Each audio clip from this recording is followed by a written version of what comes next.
ઓર guys કેમ છો મજામાં ને ઇન્ડોઆઈએસમાં આપનું સ્વાગત છે। આજનો પહેલો પ્રશ્ન નેશનલ માઇગ્રન્ટ લેબર પોલિસીના વિશે છે। આ નેશનલ માઇગ્રન્ટ લેબર પોલિસીના ડ્રાફ્ટને રિસન્ટલી રિલીઝ કરવામાં આવ્યો છે, તો નીચેનામાંથી કઈ બોડી દ્વારા આને રિલીઝ કરવામાં આવ્યો છે એના વિશે તમારે રિવિઝન કરવાનું છે। ઓપ્શન છે International Institute for Population Science, બીજો ઓપ્શન છે ઇન્ડિયા સેન્ટર ફોર માઇગ્રેશન, ત્રીજો ઓપ્શન છે નીતિ આયોગ અને ચોથો ઓપ્શન છે બી અને સી બંને, એટલે કે ઇન્ડિયા સેન્ટર ફોર માઇગ્રેશન અને નીતિ આયોગ બંને દ્વારા સાથે મળીને રિલીઝ કરવામાં આવે છે। તો ચારમાંથી સાચો આન્સર શું આવે છે એના વિશે રિવિઝન કરો। ઇન્ડોઆઈએસમાં થોડા દિવસ પહેલાં જ આપણે આ ટોપિકને ડિસ્કસ કરેલો છે।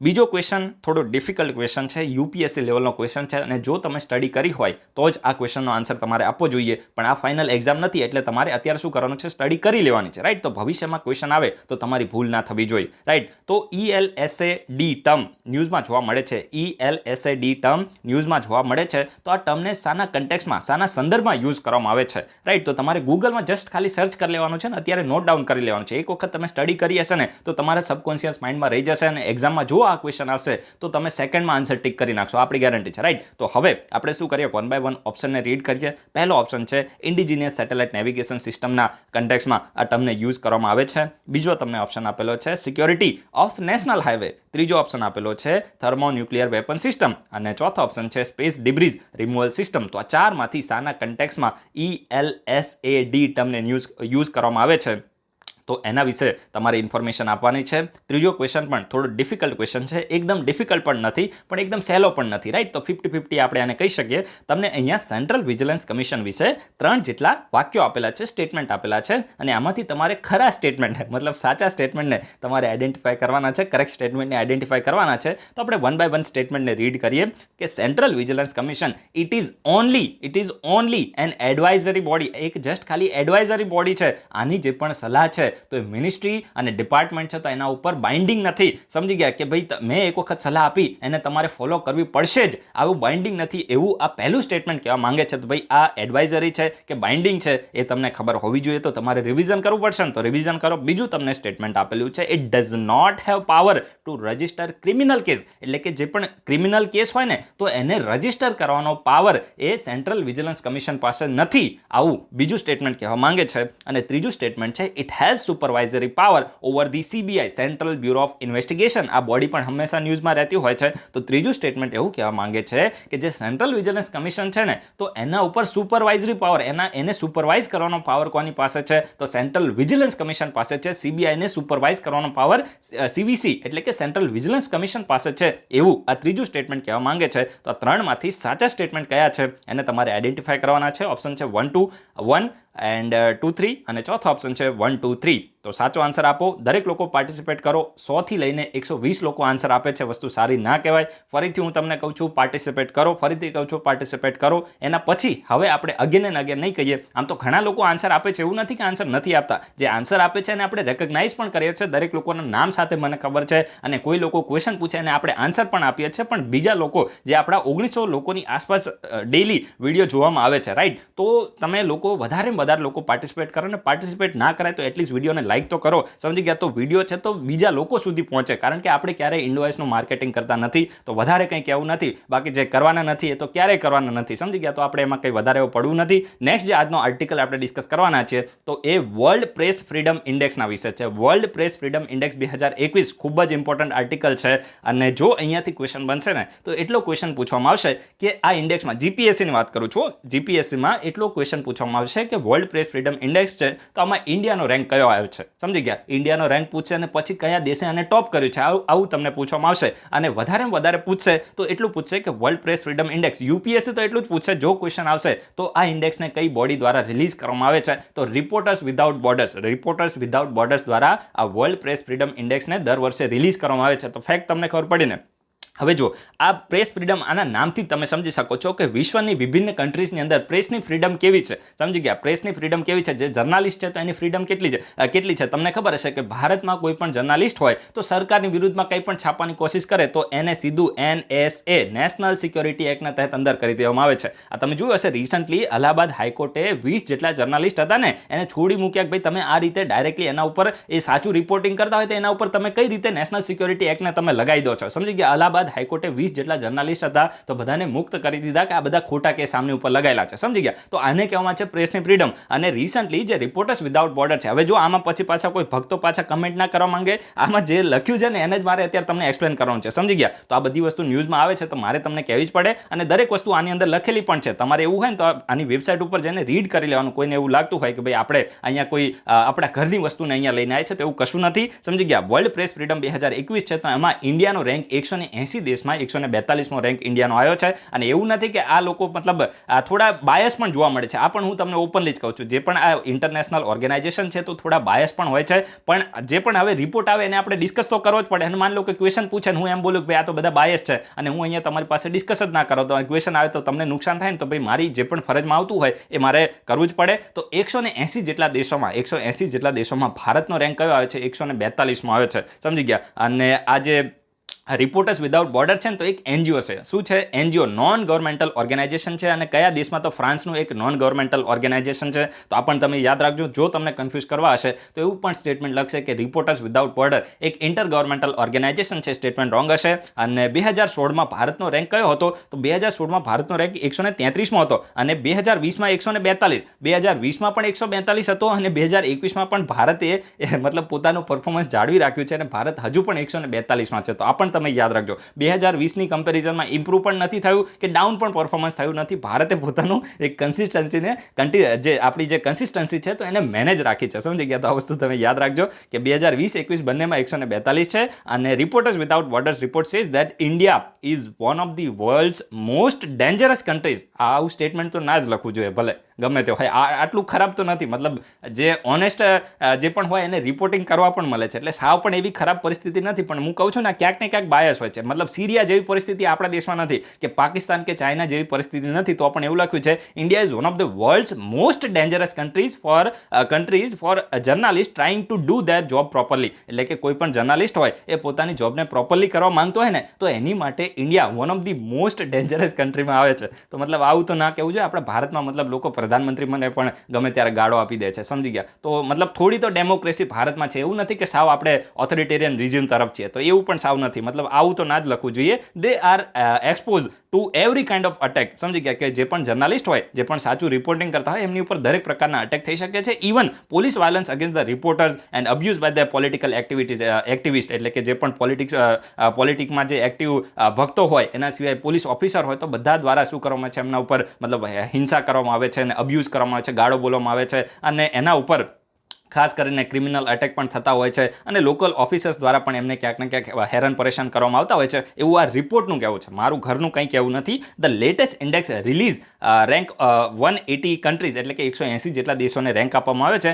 અને આમાં ફરીથી કોને ટોપ કર્યું છે? તો યાદ રાખજો, જીપીએસસી માટે નોર્વે દ્વારા ટોપ કરવામાં આવ્યું છે. કયા દેશ દ્વારા? તો નોર્વે દ્વારા ટોપ કરવામાં આવ્યું છે. અને બીજા નંબર ઉપર ફિનલેન્ડ છે અને ત્રીજા નંબર ઉપર કયો છે? ડેનમાર્ક છે. ત્રીજા નંબર ઉપર ડેનમાર્ક છે અને છેલ્લા નંબર ઉપર કયો દેશ આવ્યો છે? તો એટ્રિયા છે. તો એ છેલ્લા નંબર ઉપર આવ્યો છે. હોર્ન ઓફ આફ્રિકામાં એટ્રિયા આવે છે, તો આ પણ તમે યાદ રાખજો. અને ચાઇના છે તો એનો રેન્ક 177 છે. જુઓ તમે, 180માં 177મો રેન્ક ચાઇનાનો છે.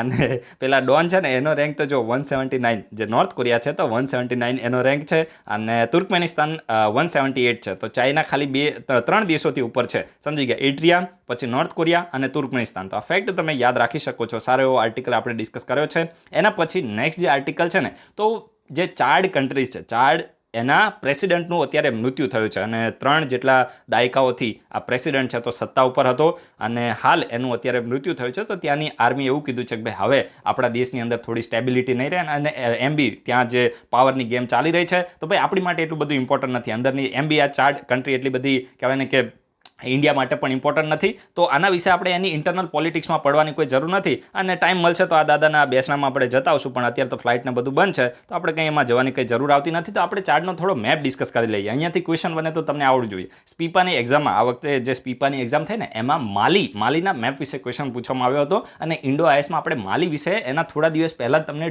ડિટેલમાં ઇન્ફોર્મેશન આપી હતી, સમજી ગયા. તો એ રીતે તમારે થોડું ધ્યાન રાખવાનું. આ દેશ છે તો એના મેપ વિશે ક્વેશ્ચન આવી શકે કે કયા કયા દેશોની બોર્ડર આને ટચ થાય છે અને એક લેક ચાર્ડ ખૂબ જ ઇમ્પોર્ટન્ટ છે, રાઈટ. તો એના વિશે આપણે ઇન્ફોર્મેશન લઈશું, જે ઇમ્પોર્ટન્ટ હોય એને જ આપણે ડિસ્કસ કરવાનું. તો ચાર્ડ છે ને એક લેન્ડલોક કન્ટ્રી છે, યાદ રાખજો. લેન્ડલોક કન્ટ્રી છે એટલે કે કોઈ પણ સમુદ્ર સાથે એની બોર્ડર ટચ થતી નથી. તો આ તમને ખબર પડી, લેન્ડલોક કન્ટ્રી છે. અને શામાં છે? તો નોર્થ સેન્ટ્રલ આફ્રિકામાં. એટલે કે માની લો કે આ આફ્રિકા છે, તો નોર્થ સેન્ટ્રલ આફ્રિકામાં આ કન્ટ્રી લોકેટેડ છે, લેન્ડલોક કન્ટ્રી છે. And it is bordered by Libya to the north. એટલે કે માની લો કે આ છે ને એક ચાર્ડ દેશ છે, સમજી ગયા. હવે નોર્થમાં કયો દેશ છે? તો લિબિયા છે. પછી તમે જોશો કે સુડાન ટુ ધી ઈસ્ટ, એટલે કે ઈસ્ટમાં તમે જોશો તો સુડાન છે. પછી central African Republic to the south, એટલે કે સાઉથમાં સેન્ટ્રલ આફ્રિકન રિપબ્લિક છે. પછી Cameron to the south waste, એટલે કે સાઉથ વેસ્ટમાં કેમરૂન છે. પછી Nigeria to the south waste, એટલે કે અહીંયા પણ નાઇજીરિયા છે. અને પછી તમે વેસ્ટમાં જોશો તો નાઇજર છે. તો આવી રીતે તમારે જસ્ટ ખાલી રફલી ડ્રો કરી દેવાનું. હવે માની લો કે તમારી પાસે ઓક્સફર્ડનો મેપ હોય, તો તમે શું કરો? ચાર કન્ટ્રી અત્યારે ન્યૂઝમાં આવી છે ને, તો એનો એક પોલિટિકલ મેપ તમે જોઈ લો ઓક્સફર્ડના મેપમાં, અને એનો ફિઝિકલ મેપ તમે જોઈ લો, આજુબાજુમાં કયા કયા દેશોની બોર્ડર ટચ થાય છે, કોઈ રિવર છે કે નહીં, આજુબાજુમાં કયો લેક છે. આવી રીતે તમારે પ્રિપેરેશન કરવાની છે. દરેકે દરેક દેશને તમે પ્રિપેર કરવા જશો ને, તો આપણે માઇન્ડની કેટલીક લિમિટ હોય અને બધી વસ્તુ યાદ ના રહે. યાદ રહી જાય તો ખૂબ જ સારી એવી વસ્તુ છે, એમાં કંઈ ખોટું નથી. પણ એટલું બધું તમે યાદ રાખશો તો તમારો જે બીજો સિલેબસ છે એ બાકી રહી જશે, સમજી ગયા. તો એ વસ્તુને તમારે ધ્યાનમાં રાખીને તૈયારી કરવાની. અને યુપીએસસી પણ એક પ્રેક્ટિકલ બોડી છે, જે કન્ટ્રી જે પ્લેસ ન્યૂઝમાં હોય એના વિશે જ ક્વેશ્ચન પૂછે છે, કારણ કે એને પણ પોતાની ઓકાત ખબર હોય. જેમ જીપીએસસીને પોતાની ઓકાત ખબર નથી, પણ યુપીએસસીને પોતાની ઓકાત ખબર છે કે ભાઈ ક્યાંથી વિદ્યાર્થીઓ છે તેને ક્વેશ્ચન પૂછવા જોઈએ અને વિદ્યાર્થીઓની કેટલી લિમિટ હોય. જીપીએસસી છે ને ગમે તેમ નંબરમાં થોડું ચેન્જ કરી નાખે, એટલું બધું તો કોઈને યાદ ના રહે, કારણ કે 400 ક્વેશ્ચન પૂછે એની કરતાં 200 ક્વેશ્ચન એક લેવલના ક્વેશ્ચન પૂછતું હોય તો પણ વિદ્યાર્થીઓનું લેવલને અસેસ કરી શકે. પણ યુપીએસસી 100 ક્વેશ્ચનમાં વિદ્યાર્થીઓનું લેવલ છે તો એને અસેસ કરી લે છે. તો આ એક સારી વસ્તુ છે, રાઈટ. તો આ વસ્તુ તમે ધ્યાનમાં રાખજો. અને ખાસ કરીને આ મેં તમને જે ડ્રો કરે ને રફલી તમે એને ડ્રો કરી લેજો, રાઈટ. અને ખાસ કરીને Lake Chad after which the country is name, આ ચાર્ડ દેશનું નામ છે ને એ લેક ચાર્ડ લેક છે, તો એના ઉપરથી દેશનું નામ રાખવામાં આવ્યું છે. અને લેક ચાર્ડ છે તો એ આફ્રિકાનો સેકન્ડ લાર્જેસ્ટ વેટલેન્ડ છે, આફ્રિકાનો સેકન્ડ લાર્જેસ્ટ વેટલેન્ડ છે. અને આનું કેપિટલ તમે જોશો તો આનું કેપિટલ કયું છે? એનઝામેના. આ ડી છે તો એને આપણે સાયલેન્ટ રાખીએ છીએ. એનઝામેના આ એક લાર્જેસ્ટ સિટી પણ છે ચાર્ડની, અને આનું કેપિટલ છે. તો જસ્ટ ખાલી મોટી મોટી ઇન્ફોર્મેશન તમારે ધ્યાનમાં રાખવાની. કદાચ મેચ ધ ફોલોઈંગમાં એક તરફ દેશ આપે અને બીજી તરફ તમને કેપિટલ આપે, અને જે પણ દેશ ન્યૂઝમાં હોય એનું જ કેપિટલ લીધું હોય, તો તમે જો આને જસ્ટ ખાલી સાંભળ્યું પણ હોય ને કે ભાઈ ચાર્ડ છે તો એનો કેપિટલ આવું એન ઉપરથી શરૂ થાય છે, જસ્ટ આટલી પણ તમને ખબર હોય ને કે એન ઉપરથી શરૂ થાય છે, તો પણ તમે જે આન્સર છે તો એને સાચો ડિડ્યુસ કરી શકો છો. તો આ બધા ફાયદા હોય, રાઈટ. એના પછી નેક્સ્ટ જે આર્ટિકલ છે ને, તો રિસ્પોન્ડ પ્રોગ્રામ વિશે છે. રિસ્પોન્ડ પ્રોગ્રામ છે, જો ક્વેશ્ચન બનશે ને તો આટલો જ ક્વેશ્ચન બનશે. રિસ્પોન્ડ પ્રોગ્રામ ન્યૂઝમાં હતો, તો આ પ્રોગ્રામ કોનો છે? આટલું તમે યાદ રાખજો. ઈસરો દ્વારા રિસ્પોન્ડ પ્રોગ્રામને શરૂ કરવામાં આવે છે. કોના દ્વારા? તો Indian Space Research Organisation ISRO દ્વારા રિસ્પોન્ડ પ્રોગ્રામને શરૂ કરવામાં આવે છે. તો એક ફેક્ટ ખબર પડી. પછી બીજો ક્વેશ્ચન બનશે કે રિસ્પોન્ડ પ્રોગ્રામ શાની માટે છે? તો ભાઈ શાની માટે, એ તો એકદમ સિમ્પલ છે કે જે પણ એકેડેમિક ઇન્સ્ટિટ્યુશન છે, ખાસ કરીને હાયર એજ્યુકેશન માટેના એકેડેમિક ઇન્સ્ટિટ્યુશન છે, તો એની સાથે ઈસરો શું કરે છે? કોલાબરેશન કરે છે. શાની માટે? તો સ્પેસ સેક્ટરની અંદર રિસર્ચ થાય છે, ડેવલપમેન્ટ થાય છે, તો એની માટે કોલાબરેશન કરે છે હાયર એજ્યુકેશન ઇન્સ્ટિટ્યુશન સાથે, સમજી ગયા. તો એની જ માટેનો શું છે? રિસ્પોન્ડ પ્રોગ્રામ છે. તો એકદમ સાદી ભાષામાં તમને સમજ પડી ગઈ ને કે ભાઈ ઈસરો દ્વારા રિસ્પોન્ડ પ્રોગ્રામને શરૂ કરવામાં આવે છે. અને ભારતના જે પણ હાયર એજ્યુકેશન ઇન્સ્ટિટ્યુશન છે, તો એમાં ખાસ કરીને સ્પેસ સેક્ટરની અંદર રિસર્ચ એન્ડ ડેવલપમેન્ટ થાય, તો એની માટે કોલાબરેશન કરવામાં આવે છે. ઈસરો દ્વારા શું કરવામાં છે? લિંકેજને એસ્ટાબ્લિશ કરવામાં આવે છે, અને ઈસરોની જે પણ એક્સપર્ટીઝ છે તો એને આ હાયર એજ્યુકેશન ઇન્સ્ટિટ્યુશનને આપવામાં આવે છે, જેથી કરીને આ પ્રકારના હાયર એજ્યુકેશન ઇન્સ્ટિટ્યુશન પણ જે સ્પેસ સેક્ટર છે તો એની અંદર આગળ વધી શકે. સિમ્પલ છે ને. તો હવે આપણે શું કરીએ? થોડી ડિટેલમાં ઇન્ફોર્મેશન લઈએ કે આ ભાઈ અત્યારે મતલબ રિસ્પોન્ડ પ્રોગ્રામ શા માટે ન્યૂઝમાં આવ્યા. તો જો આઈઆઈટી દિલ્હી છે ને, IIT Delhi Indian institute of technology દિલ્હીની વાત છે, તો એના દ્વારા અનાઉન્સ કરવામાં આવ્યું છે કે ભાઈ ઈસરો શું કરશે? ઈસરો દ્વારા આઈઆઈટી દિલ્હીના જે સ્પેસ ટેકનોલોજી સેલ છે, યાદ રાખજો, સ્પેસ ટેકનોલોજી સેલ શામાં શરૂ કરવામાં આવે છે? આઈઆઈટી દિલ્હીમાં શરૂ કરવામાં આવે છે. તો આઈઆઈટી દિલ્હીના સ્પેસ ટેકનોલોજી સેલના 8 જેટલા જે રિસર્ચ પ્રોજેક્ટ છે, તો એની માટે ઈસરો શું કરવાનું છે? સપોર્ટ કરવાનું છે. આવું કોના દ્વારા અનાઉન્સ કરવામાં આવ્યું છે? તો આઈઆઈટી દિલ્હી દ્વારા અનાઉન્સ કરવામાં આવ્યું છે કે આઈઆઈટી દિલ્હીના સ્પેસ ટેકનોલોજી સ્પેસ ટેકનોલોજી સેલના 8 જેટલા જે પ્રોજેક્ટ છે, 8 જેટલા પ્રોજેક્ટ છે, તો એમાં ઈસરો અને આઈઆઈટી દિલ્હી બંને સાથે મળીને કામ કરવાનું છે. તો આ પ્રકારનું અનાઉન્સમેન્ટ કોના દ્વારા કરવામાં આવ્યું છે? આઈઆઈટી દિલ્હી દ્વારા. And the ISRO will support the project under the respond programme. અને આ જે 8 જેટલા પ્રોજેક્ટને ઈસરો સપોર્ટ કરશે ને, તો એ રિસ્પોન્ડ પ્રોગ્રામના તહેત સપોર્ટ કરશે. અને ખાસ કરીને the institution said that the space technology cell, આ જે આઈઆઈટી દિલ્હીમાં સ્પેસ ટેકનોલોજી સેલ એસ્ટાબ્લિશ થયો ને, તો એની માટે 2019માં આઈઆઈટી દિલ્હી અને ઈસરો વચ્ચે શું સાઇન થયો હતો? MOU સાઇન થયો હતો. શાની માટે? તો આઈઆઈટી દિલ્હી અને ઈસરો વચ્ચે જે સ્પેસ સેક્ટરની અંદર રિસર્ચ કોલાબરેશન સંબંધ છે તો એને વધુ મજબૂત કરવા માટે, એને સ્ટ્રેન્થન કરવા માટે aims to strengthen the research collaboration between the two organisation. અને since then the 8 collaborative research project have been announce, અને ત્યારથી લઈને અત્યાર સુધી 8 જેટલા જે કોલાબરેટિવ રિસર્ચ પ્રોજેક્ટ છે તો એને ઇસરો દ્વારા અનાઉન્સ પણ કરવામાં આવ્યા છે. તો આ તમે યાદ રાખજો, ઇમ્પોર્ટન્ટ છે. ને રિસ્પોન્ડ પ્રોગ્રામ શું છે એના વિશે મેં તમને ઓલરેડી આર્ટિકલની શરૂઆતમાં જ ઇન્ફોર્મેશન આપી દીધી છે, તો તમે એને નોટ ડાઉન કરી દીધી હશે. એના પછી જે નેક્સ્ટ આર્ટિકલ છે તો સુરેન્દ્ર સેન કમિટીના વિશે છે. જે લોકો સ્પીપાની એક્ઝામ આપવાના છે ને, માની લો કે ભવિષ્યમાં કોઈ સ્પીપાની એક્ઝામ અત્યારે ફોર્મ ભરાય છે ને આપવાના છે, હું તમને 100% ગેરંટી મારીને કહું છું કે જો ક્વેશ્ચન આવશે તો આના વિશે ક્વેશ્ચન બની જશે, સુરેન્દ્ર સેન કમિટીના વિશે. તો તમને ક્વેશ્ચન પૂછવામાં આવે કે સુરેન્દ્ર સેન કમિટી ન્યૂઝમાં હતી તો આ કમિટીને શાની માટે ગઠિત કરવામાં આવી હતી? તો જે અસેટ્સ રીકન્સ્ટ્રક્શન કંપની છે, યાદ રાખજો, અસેટ્સ રીકન્સ્ટ્રક્શન કંપની છે તો એનું વર્કિંગ, એનું જે કામકાજ છે તો એને રિવ્યૂ કરવા માટે છે. આ એક જ લાઈને તમે નોટ ડાઉન કરો, ક્વેશ્ચન અહીંયાથી બનશે. અને જો થોડો ડિટેલમાં ક્વેશ્ચન પૂછવામાં આવશે તો તમને એટલું જ પૂછવામાં આવશે કે આ હું સુરેન્દ્ર બોલ્યો ને તો તમે ચેન્જ કરી નાખજો, સુદર્શન સેન છે, ધ્યાન નથી રહ્યું, સુદર્શન સેન કમિટી છે, ચાલે રાખે. સુદર્શન સેન કમિટી છે તો આને આરબીઆઈ દ્વારા ગઠિત કરવામાં આવે છે. કોના દ્વારા? તો આરબીઆઈ દ્વારા ગઠિત કરવામાં આવે છે સુદર્શન સેન કમિટી. પેલું સુદર્શન ચક્ર આવે ને એના ઉપરથી તમે યાદ રાખજો. તો જે અસેટ્સ રીકન્સ્ટ્રક્શન કંપની છે તો એના વર્કિંગને રિવ્યૂ કરવા માટે છે. તો આ તમને ખબર પડી ગઈ હશે. તો બસ આટલું તમારે યાદ રાખવાનું છે. આપણે થોડી વધારે ઇન્ફોર્મેશન લઈએ. આ સુદર્શન સેન છે ને તો એ આરબીઆઈના એક્ઝિક્યુટિવ ડાયરેક્ટર હતા, ફોર્મર એક્ઝિક્યુટિવ ડાયરેક્ટર છે, રાઈટ. અને આરબીઆઈ દ્વારા આ કમિટીને સેટઅપ કરવામાં આવી છે. અને કમિટી શું કરશે? જે અસેટ્સ રીકન્સ્ટ્રક્શન કંપની છે તો એના વર્કિંગનું કોમ્પ્રિહેન્સિવ રિવ્યૂ કરશે, ખાસ કરીને in the financial sector ecosystem and recommend the suitable measures for enabling them to meet the growing requirement. અને ખાસ કરીને જે હાલના સમયની જે નીડ છે, જે જરૂરિયાત છે, તો એ પ્રમાણે કયા કયા નવા મેઝર્સની જરૂર છે એમના વર્કિંગને ઇમ્પ્રૂવ કરવા માટે તો એને પણ સજેસ્ટ કરવામાં આવશે. 6 મેમ્બરની આ કમિટી છે અને હેડ કોણ કરશે? તો સુદર્શન સેન દ્વારા આ કમિટીને હેડ કરવામાં આવશે, જે આરબીઆઈના ફોર્મર એક્ઝિક્યુટિવ ડાયરેક્ટર છે. તો ફેક્ટ તમને ખબર પડી ગયા છે. આ બધું તમે નોટ ડાઉન ના કરતા, મેં તમને પહેલી લાઈન કીધી ને આટલું તમે નોટ ડાઉન કરશો, ક્વેશ્ચન અહીંયાથી જ બનશે. બાકી બધું જસ્ટ ખાલી મારે તમને થોડી વાર્તા કરવી પડે, વાર્તા ઇન ધ સેન્સ વધારે ઇન્ફોર્મેશન આપવી પડે. જો કદાચ ડિટેલમાં ક્વેશ્ચન પૂછવામાં આવે તો તમને નુકસાન ના થવું જોઈએ, સમજી ગયા? જેવી રીતે માની લો કે જીપીએસસીની ઈચ્છા થાય તો આ 6 મેમ્બરની કમિટી છે એવું પણ પૂછે કે આ કમિટીમાં કેટલા મેમ્બર છે? તો પહેલો ઓપ્શન આપે 6, બીજો ઓપ્શન આપે 8, ત્રીજો 9, પછી 4. તો પછી મારે તમને આ પ્રકારની ઇન્ફોર્મેશન આપવી પડે ને. તો 6 મેમ્બરની આ કમિટી છે અને the panel will review the existing legal and regulatory framework applicable to assets reconstruction company. અને આ જે પેનલ છે તો શું કરશે? તો અસેટ્સ રીકન્સ્ટ્રક્શન કંપની માટેના હાલના જે પણ લીગલ અને રેગ્યુલેટરી ફ્રેમવર્ક છે તો એને શું કરશે? રિવ્યૂ કરશે અને જે પણ ઇમ્પ્રુવમેન્ટની જરૂર હશે તો એને સજેસ્ટ કરશે. તો આ તો બધાને ખબર પડે. તો તમારે પહેલી જ લાઈનમાં, એક જ લાઈનમાં નોટ ડાઉન કરવાનું છે. પછી આજનો જે નેક્સ્ટ અને લાસ્ટ આર્ટિકલ છે તો United State Commission on International Religious ફ્રીડમના વિશે છે. આ થોડું વધારે પડતું છે ને વાઇડાઈ કરે છે. આપણે દેશી ભાષામાં કહીએ કે આ વાઇડાઈ વધારે પડતું કરે છે. પોતાના દેશની અંદર તમે જોયું હશે કે જે બ્લેક અને વ્હાઇટ છે ને તો એનું ચાલે છે, મતલબ રેશિયલ ડિસ્ક્રિમિનેશન પોતાના દેશમાં ચાલે છે અને દુનિયાની પંચાયત કરે છે. આ બોડીની હું વાત કરું છું, સમજી ગયા?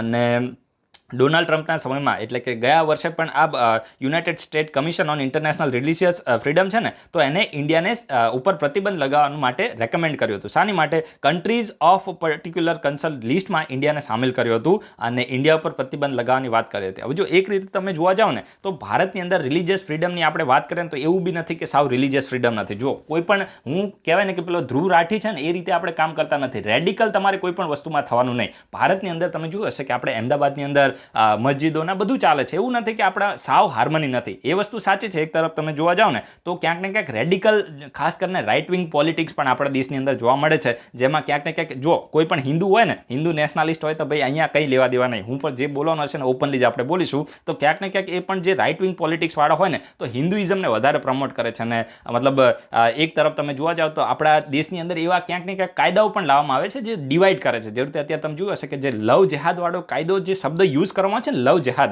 આવું તમને કોઈ નહીં કહે, હું તમને ઓપનલી કહું છું. લવ જેહાદ શબ્દ એ બિલની અંદર મેન્શન જ નથી. એ બિલ જે છે તો એની અંદર મેન્શન જ નથી. પણ તેમ છતાં જે પોલિટિશિયન હોય તો આ લવ જેહાદ શબ્દને યુઝ કરે છે જેથી કરીને આ હિન્દુના વોટ છે તો એને શું કરી શકાય? લઈ શકાય. અને એક આપણા દેશની અંદર આ પ્રકારે ડિવાઈડ થાય છે. બાકી જો બધા ભાઈ બનીને રહે તો આપણો દેશ છે તો ખૂબ જ આગળ વધી શકે. પણ આ પોલિટિશિયનો જે પણ એજ્યુકેટેડ લોકો હોય ને તો એ લોકોએ સમજવું જોઈએ, એ લોકોએ સમજવું જોઈએ કે આ લોકો આપણી વચ્ચે એક ડિવાઈડને ક્રિએટ કરે છે અને એમનો જે પણ ઇન્ટરેસ્ટ છે તો એને સર્વ કરે છે, સમજી ગયા? તો એજ્યુકેટેડ લોકોએ સમજવું જોઈએ. બાકી કહેવાય ને કે આપણા દેશની અંદર સાવ પણ વિદેશ જેવી ખરાબ પરિસ્થિતિ કે પાકિસ્તાન જેવી ખરાબ પરિસ્થિતિ નથી. તો આ બધા જે ઇન્સ્ટિટ્યુશન વાત કરતા હોય છે તો એટલું બધું બી આપણે ના કહી શકીએ કે ભાઈ આ એકદમ ખરાબ પરિસ્થિતિ આપણા દેશની અંદર જોવા મળે છે. તો સાવ બી નથી, પણ થોડું થોડું તો જોવા મળે છે. અને એ તો ભાઈ પોલિટિશિયનો તો એમનું કામ કરવાના. એક વસ્તુ તમારે હંમેશા યાદ રાખવાની, પોલિટિશિયનો એમના સ્વાર્થથી જ હંમેશા કામ કરે, અને સત્તા ઉપર આવવું હોય તો એ લોકોએ થોડું કાળું ધોળું કામ પણ કરવું પડે, સમજી ગયા? તો આવું બધું તો રહેવાનું. અને આ પ્રકારના